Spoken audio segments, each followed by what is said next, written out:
चलिए देखिए, आज हम लोग 3D टॉपिक, 3D ज्योमेट्री, इसका एक टॉपिक जिसमें हम लोग स्ट्रेट लाइन पढ़ रहे थे। 3D ज्योमेट्री का स्ट्रेट लाइन हम लोग पढ़ रहे थे। स्ट्रेट लाइन हम लोग 4 क्लास कर चुके हैं। स्ट्रेट लाइन में सबसे पहले हम लोग सबसे पहला क्लास जिस दिन किए थे उस दिन हम लोग डायरेक्शन रेशियो और डायरेक्शन कोसाइन पढ़े थे, और उससे रिलेटेड हर प्रॉब्लम या उससे रिलेटेड हर टाइप के डिस्कशन को हम लोग किए थे। वो पैरेलल होने पर कैसा होता है, परपेंडिकुलर होने पर डायरेक्शन रेशियो का स्वभाव कैसे होता है, ये चीज के बारे में हम लोग जानकारी लिए थे। उसका नेक्स्ट क्लास में हम लोग स्ट्रेट लाइन के इक्वेशंस के बारे में चर्चा किए थे, जिसमें एक वेक्टर फॉर्म था, एक कार्टेशियन फॉर्म था। वेक्टर फॉर्म जो होता है उसमें क्या क्या चीज रहता है, उसका स्टैंडर्ड फॉर्म क्या होता है, आपको हम बता चुके हैं कि जो r equal to r1 plus lambda m, ये किसी स्ट्रेट लाइन के इक्वेशन का वेक्टर फॉर्म है। ये किसी स्ट्रेट लाइन के इक्वेशन का ही वेक्टर फॉर्म है। इसमें आपका r1 किस चीज को बता रहा है, r1 उस लाइन से गुजरने वाले एक फिक्स्ड पॉइंट को बता रहा है, और ये m वेक्टर उसी लाइन का पैरेलल में एक कोई वेक्टर है, उसका ही वैल्यू है, या उसी का डायरेक्शन रेशियो के साथ ये लिखा हुआ है। तो आप m का डायरेक्शन रेशियो आप इस लाइन का डायरेक्शन रेशियो के रूप में भी ले सकते हैं, क्योंकि ये m वेक्टर और ये लाइन दोनों क्या है, पैरेलल है। क्या है, पैरेलल है। इसी को जब आप वेक्टर रूप में एक्सप्रेस करके जब i j k को हटा दीजिएगा तो आपको एक ऐसा रूप मिलेगा, x minus x1 by a equal to y minus y1 by b equal to z minus z1 by c।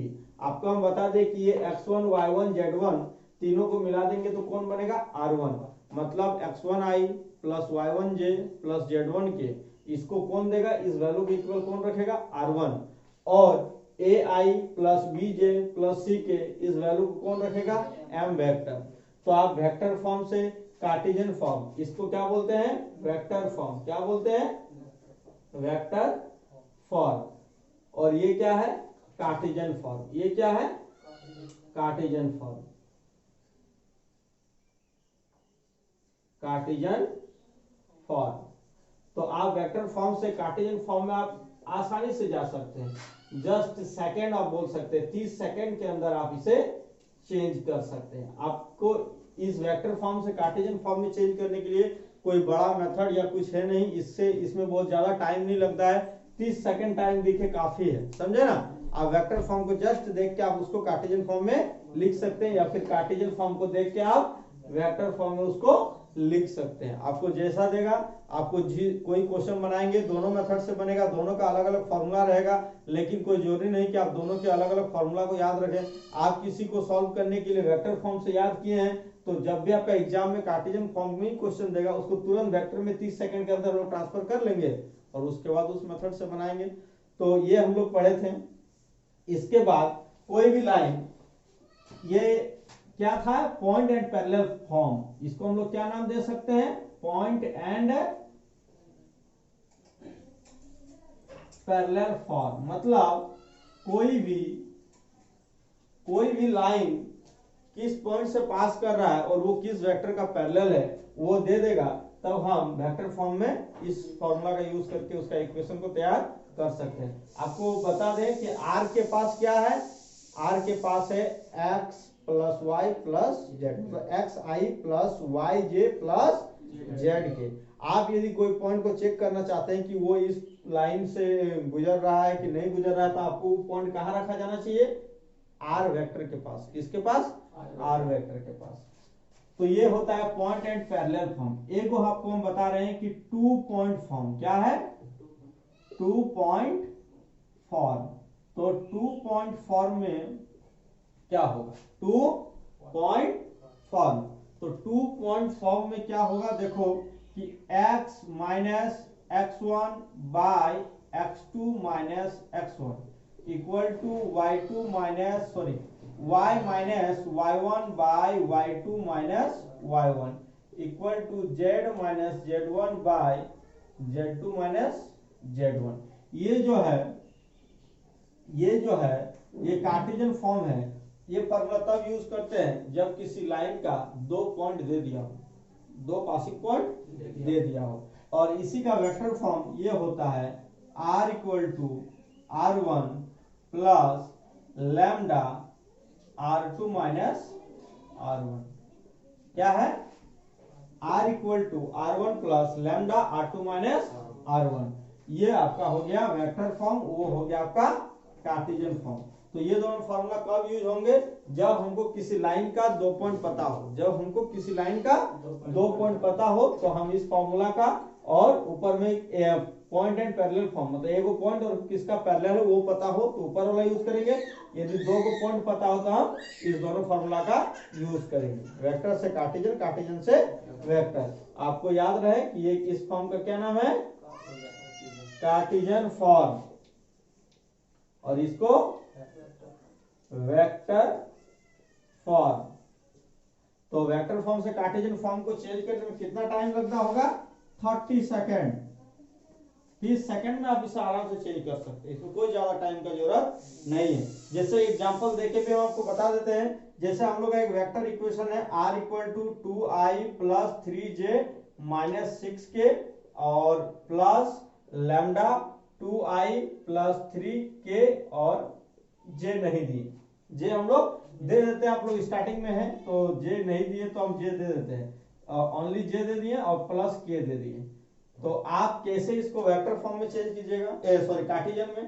तो आप देखिए जस्ट x माइनस x1 मतलब 2 ये हो गया, बाय यहाँ पर y minus y1 by 1, z plus 6 by 1। समझे कहां से लिखें? आपको 10 सेकंड लगा इसको लिखने में। 10 सेकंड भी हम लोग के लिए बहुत है। तो x माइनस x1, ये x1 y1 z1, ये तीनों वैल्यू x1 y1 और z1 की जगह बैठेगा, और नीचे जो तीनों लिखे हैं m का a b और c। समझ में आया? आप तुरंत कन्वर्ट कर सकते कि नहीं? कार्टेशियन से वेक्टर, वेक्टर से कार्टेशियन, समझे कि नहीं? तो चलिए, आप लोग स्टूडेंट है इसीलिए आप लोग के लिए हम 30 सेकंड का इसके लिए टाइम रखते हैं। तो इस तरह का हम लोग वेक्टर से कार्टेशियन, कार्टेशियन से वेक्टर में चेंज करने के लिए बहुत अच्छा से आपको एक्टिव रहना पड़ेगा, क्योंकि हम लोग इसका पढ़ने वाले हैं। तो बहुत ऐसा फॉर्मूला आएगा जिसे वेक्टर में सुविधा होता है, और आपको क्वेश्चन मिलेगा कार्टेशियन से, तो कार्टेशियन को तुरंत हमको वेक्टर में चेंज करके सॉल्व करना पड़ेगा। समझे कि नहीं? देखिए मैथ में बहुत तरीका से बनता है क्वेश्चन, लेकिन टीचर का होता है कि वही, और स्पेशल तो झारखंड बोर्ड के लिए, क्योंकि आप लोग जानते हैं झारखंड बोर्ड में आपको एक्स्ट्रा पेज नहीं देता है। एग्जाम में जब आप क्वेश्चन लिखने जाएंगे तो आपको उसमें एक्स्ट्रा पेज नहीं देगा। तो मैथ में बहुत ज्यादा पेज का इन्वेस्टमेंट होता है, तो उसमें आपको पेज बचा के चलना है, और पेज बचत आपको बस, आपको तो सॉल्व करने बोला है तो आपको इसमें चुनना पड़ेगा कि कौन सा मेथड से आसान हो। समझे कि नहीं? तो आपको मेथड, हर क्वेश्चन को बनाएंगे 2 मेथड से, लेकिन आपको समझना है कौन मेथड अच्छा है और उसी मेथड से हम लोग लेके चलेंगे। तो ये बस आज का डिस्कशन था। अब हम लोग आज, और उसमें हम लोग क्या क्या चीज पढ़े थे उसके बारे में हम चर्चा करते हैं कि दो गो लाइन इंटरसेक्ट कर रहा है कि नहीं कर रहा है, चेक कर सकते हैं। याद होगा आपको क्या क्या कंडीशन बताए थे। उसके बाद हम लोग क्या क्या पढ़े थे कि यदि एगो लाइन है और ये दो अलग अलग लाइन का परपेंडिकुलर है, दो अलग अलग लाइन, मान लीजिए मेरा 2 फिंगर है, दोनों फिंगर इस मार्कर का क्या है? परपेंडिकुलर है। तो हम लोग दोनों यदि फिंगर का इक्वेशन जानते हैं तो हम इसका भी इक्वेशन को निकाल सकते हैं, बशर्ते इसमें है कि इस जो मार्कर है इसका एक पासिंग पॉइंट का जरूरत पड़ता है। तो हम लोग उसमें बहुत सारे, सबसे इंपॉर्टेंट था फुट और इमेज, फुट निकालना और इमेज निकालना, याद है? तो उसमें आप लोग जो जो पढ़े पहले रिवीजन कीजिए, फिर हम लोग इस दिन के बारे में डिस्कस करेंगे। यदि आप पहले कुछ नहीं पढ़े हैं तो आपको आज का डिस्कशन आपको कुछ नहीं लगेगा, आपको बुझाएगा नहीं कुछ। तो इसीलिए आप शुरू से डे वाइज पढ़िए, डे 1, डे 2, डे 3 और डे 4। समझे ना? आपका यूट्यूब में सारा वीडियो अपलोड किया गया है। यदि आप किसी दिन नहीं देखे तो आप फिर से उसे देख लीजिए। डे 1 देखिए पहले, फिर डे 2, फिर डे 3। आपको जरूरत होगा तो मेरा मोबाइल नंबर से आप मेरा लिंक ले सकते हैं। यूट्यूब अभी आप चैनल सर्च कीजिएगा तो यूट्यूब में नहीं मिलेगा सर्च, समझे ना? तो अभी आप मेरा मोबाइल नंबर से फोन करके हमसे लिंक ले सकते हैं, और डे वाइज देखिएगा तभी समझ में आएगा। ये एक एक दिन का, आज हम लोग क्या क्या चीज पढ़ेंगे उसके बारे में हम लोग डिस्कस करते हैं। देखिए आज का हम लोग का चर्चा क्या रहेगा। देखिए हम लोग 3D में फर्स्ट एक्सरसाइज और सेकंड एक्सरसाइज को कंप्लीट कर चुके हैं। आज थर्ड एक्सरसाइज आपको क्या चीज सिखाएगा, वो बोलेगा कि कोई भी 3 गो पॉइंट कोलिनियर है कि नहीं है, आप चेक कीजिए। तो 3 गो पॉइंट कोलिनियर है कि नहीं है, इसका चेक करने के लिए हम लोग क्या किए, बहुत सारा मेथड हम लोग पढ़ चुके, बहुत सारा मेथड पढ़ चुके हैं। लेकिन उसमें से आज भी एक इक्वेशन का सहायता लेके भी हम लोग चेक करना सीखेंगे। आप एक क्वेश्चन दीजिए, आप क्वेश्चन नंबर 2 दीजिए। क्वेश्चन नंबर 1 में जो है डाटा मिस्टेक है ना। क्वेश्चन नंबर 2 दीजिए बुक का। क्या बोल रहा है? Find the angle between two lines. नहीं, आप उससे पहले में देखिए पहला एक्सरसाइज, मतलब फर्स्ट एक्सरसाइज की जस्ट बात, सेकंड एक्सरसाइज है। क्या बोल रहा है? Prove that the point. हाँ, सेकंड क्वेश्चन बोलिए। हाँ, second. Proof That the points that the points A, A 2,1,3, 2,1,3 B, B -4,3, -4,3 -1, -1 and C, and C 5,0,5, 5,0,5 5 are collinear. are collinear are Collinear. collinear। तो देखिए आप बहुत सारा मेथड सीख चुके हैं, इसीलिए इसमें बहुत ज्यादा समझे ना। इसमें आपको ये क्वेश्चन यदि एग्जाम में आ गया तो आप सिंपल डिस्टेंस फार्मूला का भी यूज कर सकते हैं, क्योंकि एग्जाम में ये नहीं लिखा रहेगा कि इस मेथड से बनाएं, समझे कि नहीं। आपको ओनली बोलेगा कोलिनियर प्रूव करें। कोलिनियर तो हम लोग डिस्टेंस फार्मूला से भी बना सकते हैं, लेकिन और एक मेथड आपको हम बता देते हैं, कुछ नया सीख के रहिए। आज का मेथड है कि हम लोग सबसे पहले जब सॉल्यूशन करेंगे तो लिखेंगे given points are, given points are क्या क्या है, ए जो है 2,1,3, बी क्या है -4 3 और इतना, एंड सी क्या है 5,0,5। ये हमारा 3 पॉइंट है। तो क्या मेथड से हम लोग कोलिनियर प्रूव करेंगे। सबसे पहले लिखेंगे कि equation of line A B. देखिए कि 2 गो पॉइंट से पक्का है एक लाइन बनेगा ही कहीं भी। देखिए आपका मान लीजिए ए बी सी इधर उधर रहा, तो आप ये ए रहा, ये बी रहा, ये सी रहा, तो आप ए को सी से मिला दीजिए तो एक लाइन बनेगा, ए को बी से मिलाइए तो एक अलग लाइन मिलेगा। देखिए ये पार्टिकुलर ही केस होता है जिसमें ए बी सी तीनों एक ही को लाइन में आ जाएगा, मतलब 3 गो पॉइंट एक ही को लाइन में आएगा। जब आप सी पॉइंट को स्पेशली उस लाइन के ऊपर ही लीजिएगा तभी होगा, समझे कि नहीं। तो आप 2 गो लाइन 2 गो पॉइंट है तो उस 2 गो से तो एक गो लाइन का इक्वेशन जरूर तैयार होगा, एक गो इक्वेशन जरूर तैयार होगा। और याद रखिए कि हर एक इक्वेशन का मतलब हर एक लाइन का अलग अलग इक्वेशन होता है। ये तीनों लाइन का इक्वेशन क्या होगा, अलग अलग, ऐसा नहीं कि इसका इसका सेम होगा। कभी भी 2 लाइन का इक्वेशन सेम नहीं होता है, हर लाइन का इक्वेशन डिफरेंस होता है, समझे ना। तो देखिए equation of line A B, तो ए बी का इक्वेशन क्या होगा, आप अभी जस्ट पढ़े 2 पॉइंट फॉर्म क्या था, x - x1 by x2 - x1 equal to y2 - y1 by sorry y - y1 by y2 - y1 equal to z - z1 by z2 - z1। तो आप जो ab का इक्वेशन, तो ये हो गया x1, ये हो गया y1, ये हो गया z1, ये हो गया x2, ये हो गया y2, ये हो गया z2। तो आप फॉर्मूला बैठाइए x - x1 मतलब 2 बाय x2 - x1, तो x2 -4 और x1 -2 है तो माइनस होगा, तो -4 और -2 -6 डायरेक्टली लिख देते हैं, equal to y - y1, y1 कौन है 1, और बाय y2 - y1, y2 मतलब 3 और y1 मतलब 1, तो 3 - 1 कितना होगा 2, equal to z - z1, z1 क्या है जी 3, और बाय में z2 - z1 तो -z और -3 -4 होगा। ये हो गया। अब हम लोग क्या करेंगे, देखिए इसको इक्वेशन 1 मान रहे हैं और यहां लिखेंगे पुटिंग C मतलब 505 इन फर्स्ट वी गेट। देखिए C को पुट करते हैं वी गेट, हम लोग क्या मिलता है, 5 यहाँ रखो, 5 में 2 गया तो 5 में 2 गया तो 3/-6। चलिए अब यहां पर 0 रखे तो 0 रखेगा तो -1/2, और यहां पर 5 रखे तो 5 में 3 गया तो 2/-4। तो आप देखिए आपका जो फर्स्ट फ्रैक्शन है इसको कैंसिल करेंगे तो वही 1/-2, तो 1/-2 तो -1/2 लिख सकते हैं, ये भी आपका -1/2 है, और इसको कैंसिल करेंगे तो बाय में 2, तो इसको भी हम लोग -1/2। मतलब इस इक्वेशन को ये पॉइंट भी सेटिस्फाई कर रहा है, और आपको हम बताए थे कि कोई भी पॉइंट यदि उस इक्वेशन को सेटिस्फाई करेगा तो ये पॉइंट उसी लाइन के ऊपर होगा। तो ए और बी से बना वाला इक्वेशन तो ए और बी उसके ऊपर है ही।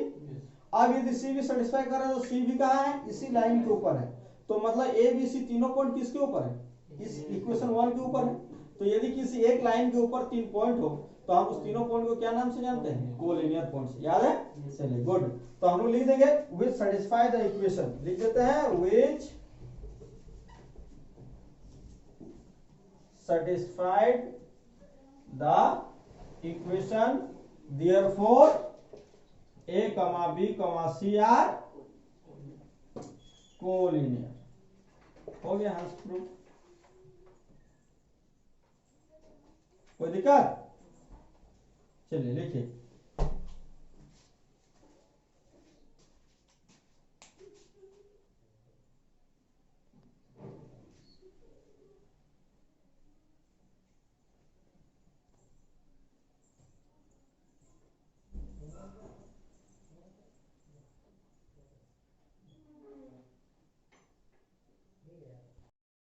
देखो हम लोग इसी एक्सरसाइज का क्वेश्चन हम लोग क्वेश्चन नंबर 5 बनाते हैं। ये कह रहा है कि using the vector method find the value of lambda and mu so that the points A B and C are collinear. मतलब ए बी सी यदि कोलिनियर होगा तो लैम्डा और म्यू का क्या वैल्यू होना चाहिए, समझे ना। तो यहां पर हम लोग चलते हैं सॉल्यूशन में। तो यहां तो सबसे पहले आपको बोल दिया है कि आपका वेक्टर मेथड का उपयोग होना चाहिए। यदि आप बिना वेक्टर मेथड का उपयोग से बनाना चाहते तो आराम से बनेगा, बिना वेक्टर मेथड का उपयोग करके बनाना चाहते तो बहुत आसान से बन जाएगा, लेकिन इसमें बोल दिया है कि आपको वेक्टर मेथड का ही यूज करना है। तो देखिए हम लोग क्या करेंगे, सबसे पहले यहां हम लोग लिखेंगे गिवन दैट, दिया है पोजीशन वेक्टर ऑफ ए, जिसको हम लोग ओए वेक्टर और r1 वेक्टर मान सकते हैं। और ओए वेक्टर का जब वेक्टर रूप दिया जाएगा तो ये -i प्लस 4j माइनस 2। फिर पोजीशन वेक्टर ऑफ b, तो b का हम लोग ओबी वेक्टर लिखेंगे और इसको r2 दे देंगे नाम, r2 को lambda i plus mu j और प्लस के होगा। फिर पोजीशन वेक्टर ऑफ c, इसको ओसी वेक्टर, इसको r3 और r3 का OI, मतलब OI नहीं सॉरी 0i प्लस 2j और माइनस के, ये तीनों का वेक्टर फॉर्म हो गया। तो हम लोग एक इक्वेशन ऑफ ए बी चाहते हैं, क्या चाहते हैं, equation of A B is, तो इक्वेशन ऑफ ए बी जो होगा वो क्या होगा, r equal to r1 plus lambda, यहां पर देते थे लैम्डा, देते थे ना इस तरह लैम्डा r2 माइनस r1, लेकिन हम यहाँ लैम्डा को नहीं देंगे क्योंकि ये लैम्डा मेरा क्वेश्चन में पहले से ही दिया हुआ है। तो आप यहाँ पर कोई दूसरा वेरिएबल रख लीजिए, टी रख देते हैं, क्या रख देते हैं, टी रख दीजिए मतलब स्केलर है, वेरिएबल नहीं स्केलर। तो r इक्वल टू क्या है, r1 plus T r2 minus r1। किसी दो पॉइंट से गुजरने वाले स्ट्रेट लाइन का इक्वेशन इसी तरह होता है। अब देखिए कि r इक्वल टू r1 का वैल्यू क्या है, -i plus 4j minus 2k, plus t bracket R2 minus R1। तो हम लोग क्या करते हैं कि R2 माइनस R1 को डायरेक्ट लिखते हैं, R2 माइनस R1। तो इसको इससे माइनस करेंगे तो लैम्डा प्लस 1 और इस तरफ ब्रैकेट के बाहर आई होगा, प्लस इतना माइनस इतना, तो म्यू माइनस 4j होगा, और इसको इससे माइनस करेंगे तो माइनस माइनस प्लस 3k होगा। चलिए, तो आप ये मेरा जो हो गया इक्वेशन 1, वो इक्वेशन ऑफ ए बी हो गया, और इसका कहना है कि ए बी सी तीनों कोलिनियर है। कोलिनियर मतलब ए बी सी तीनों एक ही को लाइन में है। तो जब ए और बी का जो लाइन हुआ उसी लाइन के ऊपर तो सी है, तो सी इस इक्वेशन को सेटिस्फाई करेगा कि नहीं करेगा? मतलब सी वाला पॉइंट का पोजीशन वेक्टर को इस आर की जगह यदि रख दे, आर के पास ही तो होता है एक्स वाई जेड को रखने का, तो यहाँ रख दे, तब भी मेरा इक्वेशन क्या है, सही होना चाहिए, तभी तो तीनों एक ही लाइन में आएगा। तो यहाँ लिखेंगे कि चूंकि A comma B comma C are collinear, तो देयरफॉर R3 must satisfied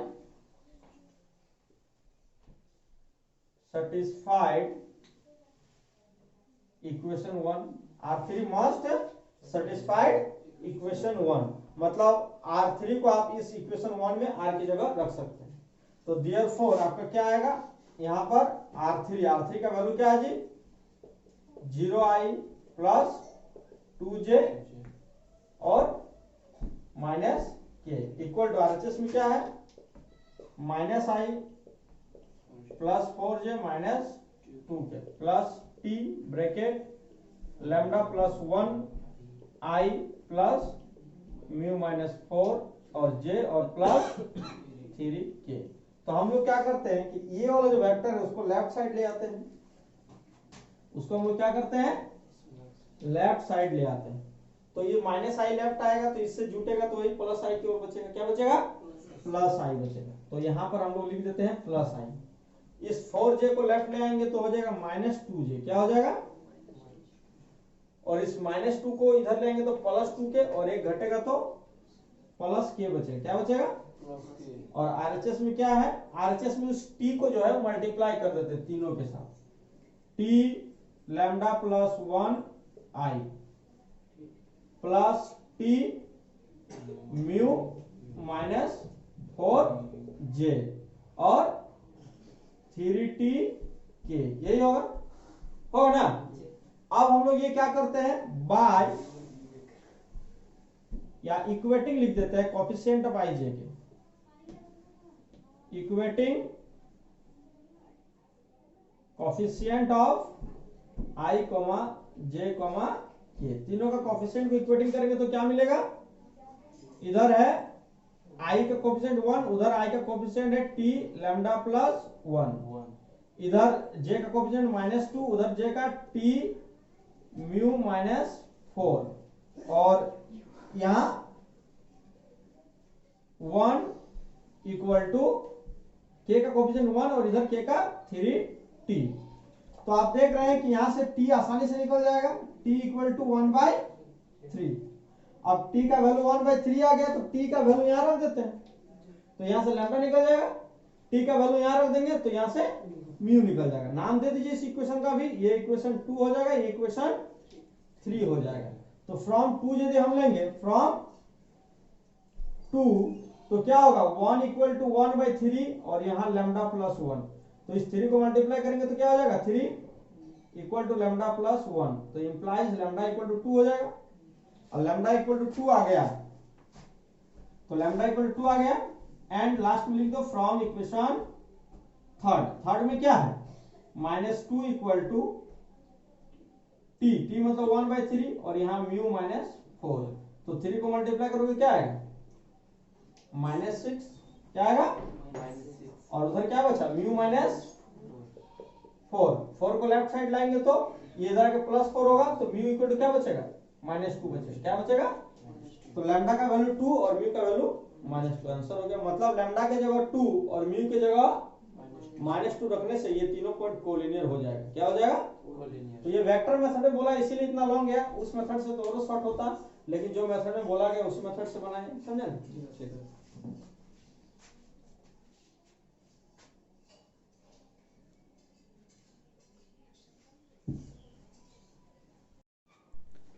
देखो जैसे अभी हम लोग 3 पॉइंट्स को कोलिनियर दिखाने को सीखे हैं। यदि 3 गो पॉइंट में कोई भी 2 गो या 1 गो अननोन दे दिया हो कोई भी कोऑर्डिनेट्स को, तो यदि तीनों कोलिनियर हो तो उस अननोन का वैल्यू, जैसे अभी लैम्डा और म्यू का वैल्यू कैसे निकालें, इसी तरह से आपको भले ही लैम्डा म्यू 2 गुना दे, 1 लैम्डा दे देगा, तो इस तरह का वैल्यू निकालने सीखें। अब आज हम लोग फिर से एक अगला एक्सरसाइज स्टार्ट करेंगे जिसमें एंगल बिटवीन 2 लाइंस के बारे में चर्चा किया है। क्या किया है? Angle between 2 lines, angle between 2 lines, angle between 2 lines. देखिए if r equal to r1 plus lambda m1 and r equal to r2 plus mu m2 are 2 lines,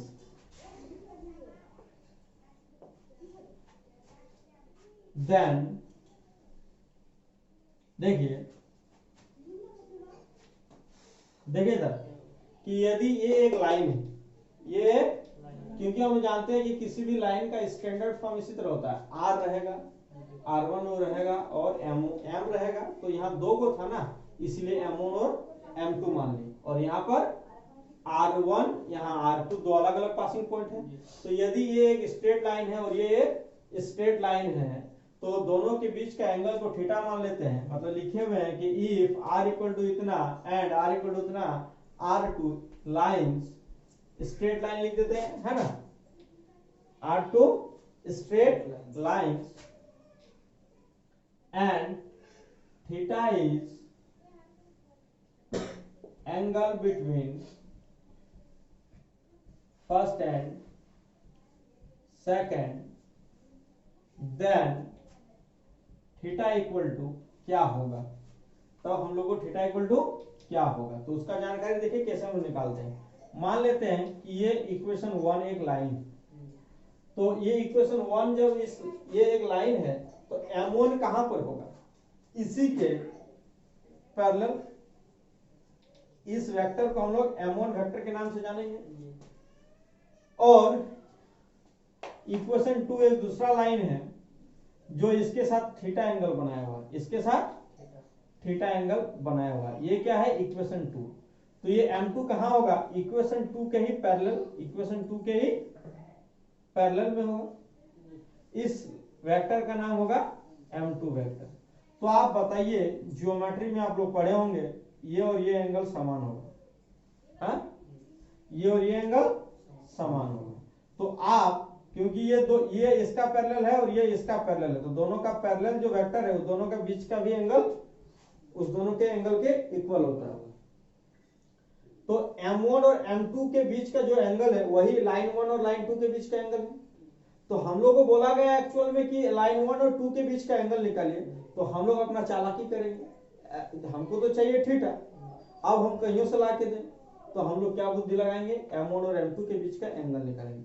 और m1 और m2 क्या है, 2 वेक्टर है, तो हम लोग पढ़े थे 2 वेक्टर के बीच का एंगल का formula theta equal to cos inverse m1 dot m2 by mod m1 mod m2, याद होगा।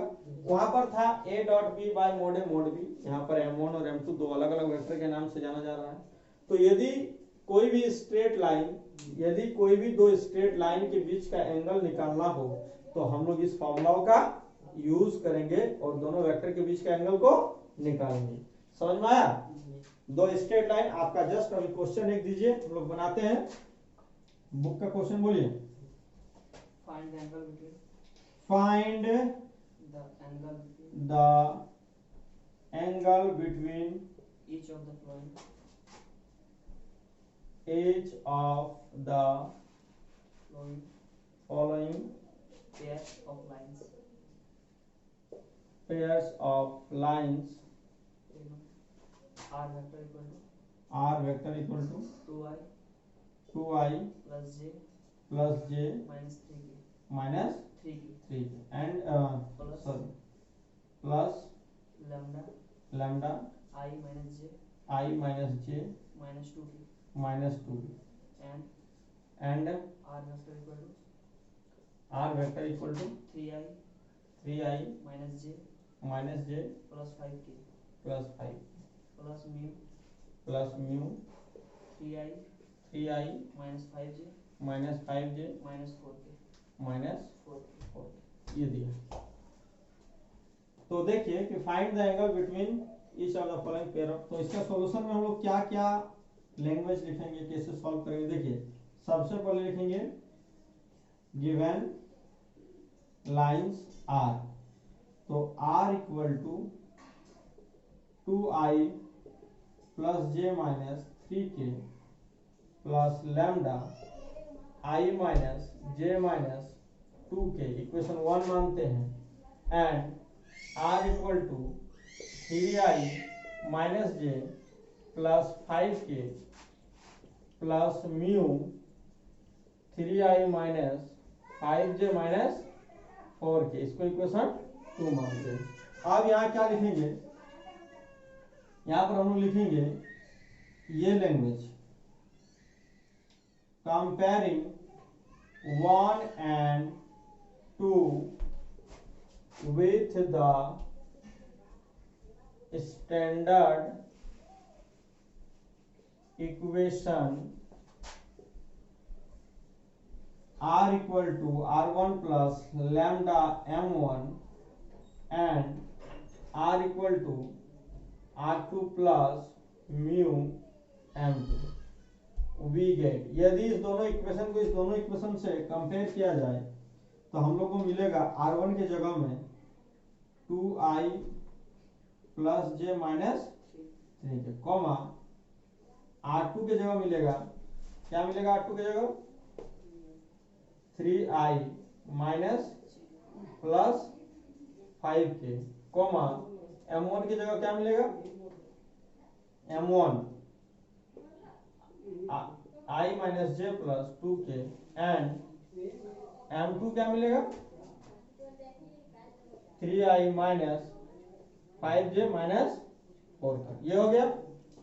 तो बस हम लोग को खाली जुगाड़ करना था m1 और m2 का वैल्यू, r1 r2 से कोई मतलब नहीं है, तो देयरफॉर m1 डॉट m2 क्या होगा, दोनों का डॉट करो जी, m1 m2 का 3 1 जा 3, j को j से तो प्लस 5, k को k से प्लस 8, कितना आया 8 5 13 3 16 कॉमा मोड m1 निकालिए, मोड m1 अंडर रूट क्या हो जाएगा m1 का मोड 1 का स्क्वायर 1 प्लस 1 प्लस 4 कितना होगा अंडर रूट 6, मोड m2 निकालिए कितना होगा 9 प्लस 25 प्लस 16, ये हो गया 50 ना, अंडर रूट 50। चलिए इसको हम लोग यहां पर बना देते हैं। तो बस आप लिख दो यहाँ कि let theta equal to angle between first and second, तो देयरफॉर थीटा इक्वल टू हो जाएगा cos inverse m1 dot m2 by mod m1 और मोड m2। तो बस फॉर्मूला में बैठा दीजिए cos inverse m1 dot m2 का 16 वैल्यू है और मोड m1 का √6, और ये जो 50 है उसको कितना लिखेंगे 5√2 लिख सकते हैं, और मल्टीप्लाई कीजिए, थोड़ा सा इसमें आएगा ऊपर में, देखिए 16 बाय ये जो 5 है तो 5 रहने देते हैं, ये √3 इंटू √2 लिख सकते हैं, तो √3 का √3 लिखेंगे और √2 जो आएगा तो √2 और ये √2 क्या हो जाएगा 2 हो जाएगा, तो 2 8 जा 8 बाय और यदि आप चाहते हैं कि √3 का ऊपर नीचे मल्टीप्लाई करके आप नीचे 15 ले आइए तो भी चलेगा, है ना। इस तरह बनाइए। चलिए देखिए,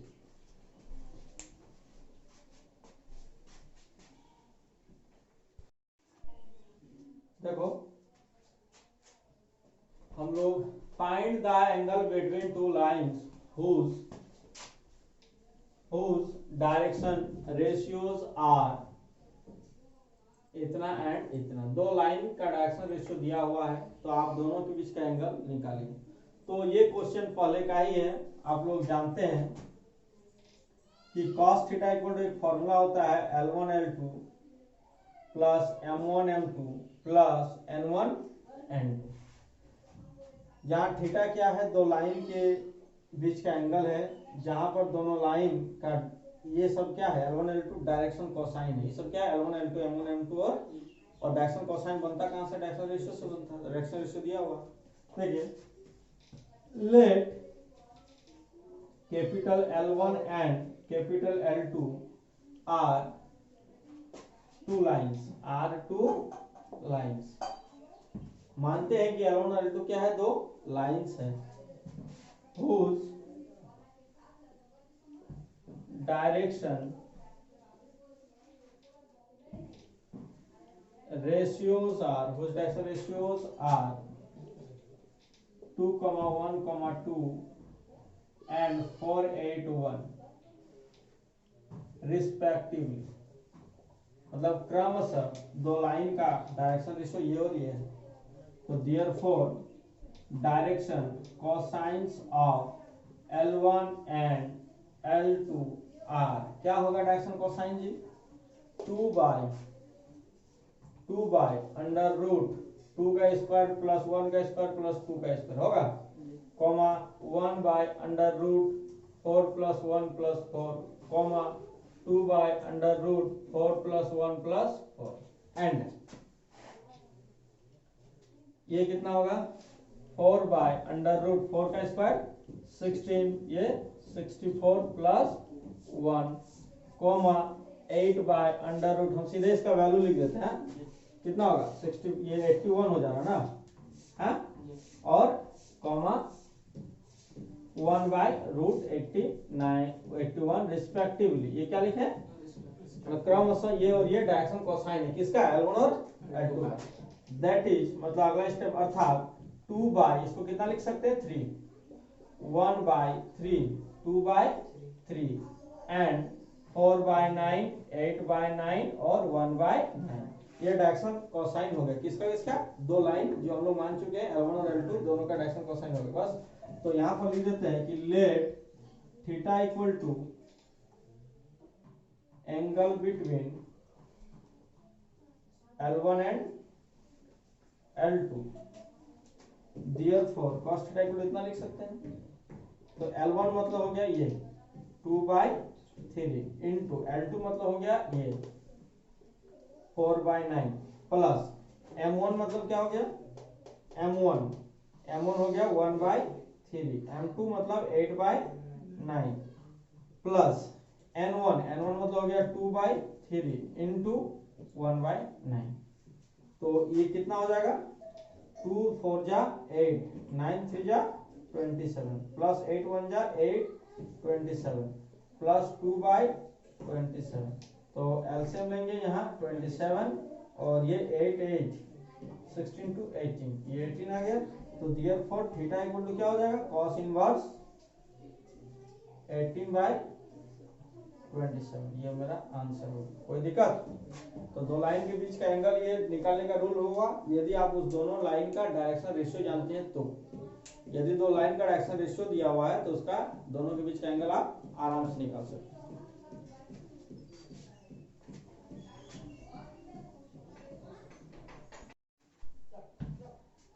देखो हम लोग को जब भी इस तरह का क्वेश्चन कार्टेशियन फॉर्म में दो लाइन दिया हुआ रहेगा और दोनों के बीच का एंगल हम लोग को निकालने बोलेगा, तो इसके लिए हालांकि बुक में भी अलग फार्मूला दिया हुआ है, आप लोग भी अलग फार्मूला लिख सकते हैं, लेकिन ज्यादा लोड फार्मूलाओं का लेंगे तो फिर हम लोग बहुत ज्यादा दिक्कत हो जाएगा। इसीलिए हम लोग एक छोटा सा लेते हैं।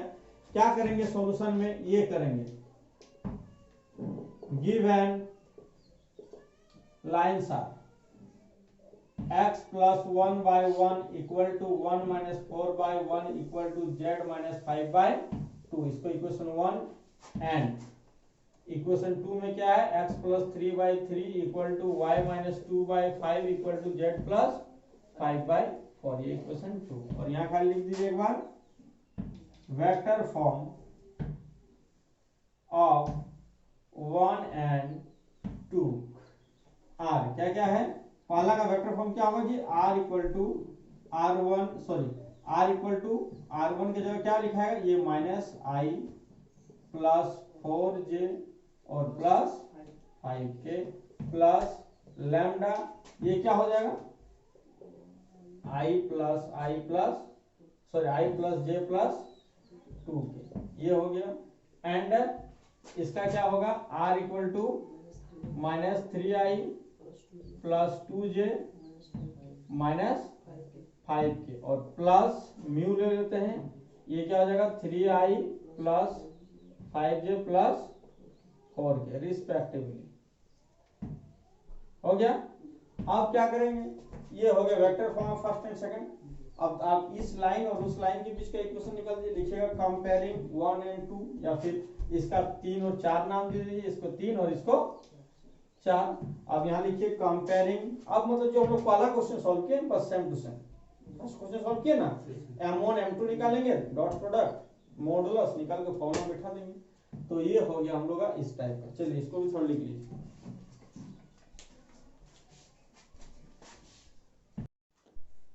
देखिए हम लोग का इस तरह का क्वेश्चन एग्जाम में पिछले साल भी आया था, इस साल नहीं पिछले साल, और ये क्वेश्चन 4 मार्क्स में आया था, जबकि बहुत बड़ा नहीं।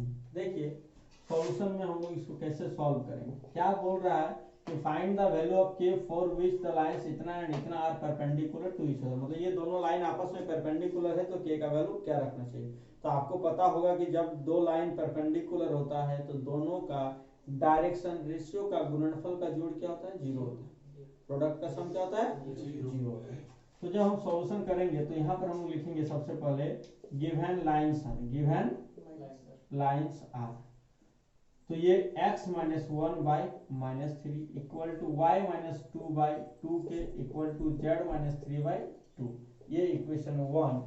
And x minus 1/3k equal to y minus 1/1 equal to 6 minus z/5। तो यहाँ पर आपको हर क्वेश्चन में ध्यान देना पड़ेगा, क्या ध्यान देना पड़ेगा जानते हो, कि ये स्टैंडर्ड फॉर्म में है कि नहीं है। स्टैंडर्ड फॉर्म में यदि नहीं रहेगा तो नीचे वाला को हम डायरेक्शन कोसाइन नहीं बोलेंगे, डायरेक्शन रेशियो नहीं बोलेंगे, डायरेक्शन रेशियो तभी बोलेंगे जब ऊपर में देखो हम लोग क्या बताए थे, याद करो एक क्वेश्चन बनाए थे कि ये z उधर रहेगा तो इधर लाना पड़ेगा, यदि z के इनटू में कोएफिशिएंट में 1 के अलावा दूसरा कुछ हो जैसे 2z तो 2 कॉमन लेके आपको नीचे लाना पड़ेगा। तो ये अभी अनस्टैंडर्ड फॉर्म में है, इसको हम लोग को स्टैंडर्ड फॉर्म में चेंज करना पड़ेगा। तो ये x minus 1/3k equal to y minus 1/1 और ये माइनस कॉमन लेते हैं ऊपर से तो z माइनस 6 हो जाएगा और नीचे माइनस 5 हो जाएगा, इसको इक्वेशन 2 मानेंगे। अब हम लोग यहाँ क्या करेंगे, तो therefore direction ratios of first and second are, तो डायरेक्शन रेशियो फर्स्ट का क्या होगा 3 2k 2 एंड 3k 1 और -5 रिस्पेक्टिवली क्या है क्रमशः। तो हम लोग मान लेते हैं, यहाँ लिखेंगे कि चूंकि इक्वेशन 1 परपेंडिकुलर इक्वेशन 2, देयरफॉर यदि दोनों लाइन परपेंडिकुलर है तो दोनों का डायरेक्शन रेशियो का जो प्रोडक्ट का सम होगा वो क्या होगा 0 होगा, मतलब इसका फर्स्ट वैल्यू -3 इसका फर्स्ट वैल्यू 3k, तो -3 इंटू 3k प्लस इसका सेकंड वैल्यू 2k उसका सेकंड वैल्यू 1, इसका थर्ड वाला 2 है उसका थर्ड वाला -5, सबका प्रोडक्ट का सम क्या होगा 0 होगा। इंप्लाइज 3 3 जा 9 -9k प्लस 2 1 जा 2 2k और -10 इक्वल टू 0। इंप्लाइज ये क्या हो जाएगा -9k में प्लस 2k करेंगे तो -7k इक्वल टू -10 को राइट भेजेंगे तो +10, तो k इक्वल टू क्या होगा 10/-7, ये k का वैल्यू होगा तब जाके ये दोनों लाइन परपेंडिकुलर बन पाएगा। समझ में आया। तो इस तरह का क्वेश्चन आता है बहुत तरह, आप स्टूडेंट है आपको थोड़ा दिमाग भी लगाना पड़ेगा, क्वेश्चन सेम टू सेम यही नहीं रहेगा, बस इस टाइप का रहेगा। समझ में आया ना? चलिए राइट।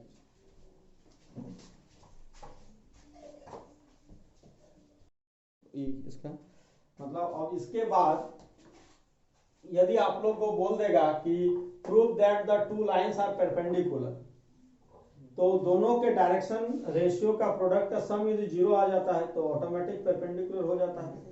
तो इससे हम लोग आज 2 टॉपिक चर्चा किए हम लोग, जिसमें क्या था, एक था कोलिनियर दिखाने के लिए 3 पॉइंट का, और दूसरा था 2 लाइन के बीच का एंगल। और जो हम लोग कल पढ़ेंगे नेक्स्ट क्लास, बहुत ही इंपॉर्टेंट, जो आपका 6 मार्क्स आना 95% से भी अधिक चांस है। मतलब उससे तो अभी तक तो 5-6 साल में जितना एग्जाम्स हुए हैं सारे एग्जाम में वो क्वेश्चन देता ही है, और वो सबसे इजी है। कितनों भी कमजोर स्टूडेंट रहे, मैथ में वो क्वेश्चन को कोई नहीं छोड़ता है। समझे ना? तो हम लोग अगले क्लास शॉर्टेस्ट डिस्टेंस के बारे में पढ़ेंगे, जो बहुत ही इंपॉर्टेंट टॉपिक है, बहुत ही इंपॉर्टेंट टॉपिक है। और शॉर्टेस्ट डिस्टेंस के बाद हम लोग का 3D में स्ट्रेट लाइन क्लोज हो जाएगा। फिर हम लोग नया टॉपिक स्ट्रेट लाइन के बाद द प्लेन स्टार्ट होता है। समझे ना? तो अगले क्लास हम लोग कोई एब्सेंट ना करें, और कोई उस वीडियो को देखना मत, मतलब देखना एकदम, देखना भूलना ही नहीं है। वो नहीं देखोगे तो तुम स्ट्रेट लाइन ये सब पढ़े, ये सब इन केस कभी कभी पूछ देता है किसी साल, लेकिन शॉर्टेस्ट डिस्टेंस हर साल, शॉर्टेस्ट डिस्टेंस हर साल, उसमें कोई ऑप्शन ही नहीं है। इसका तो बहुत ऑप्शन है, ये नहीं पूछेगा तो एंगल नहीं पूछा तो दूसरा कुछ पूछ देगा। और आपको जो क्या बोले सेकंड क्लास में जो हम लोग टॉपिक स्टार्ट किए थे, वही टॉपिक से एक 4 मार्क्स का क्वेश्चन आता है, और शॉर्टेस्ट डिस्टेंस से कुछ 6 मार्क्स का आता है। 6 मार्क्स जो मैक्सिमम मार्क्स होता है 1 मार्क्स, 4 मार्क्स और 6 मार्क्स में। इसीलिए सबको आराम से पढ़ना है, ध्यान देना, नहीं समझ में आएंगे तो तुरंत पूछना है। समझ में है ना? और तुम लोग फेयर कॉपी जितना बना रहे हो सारा एक बार सबमिट करो, फिर चेक करेंगे। समझे ना? पूरा 3D का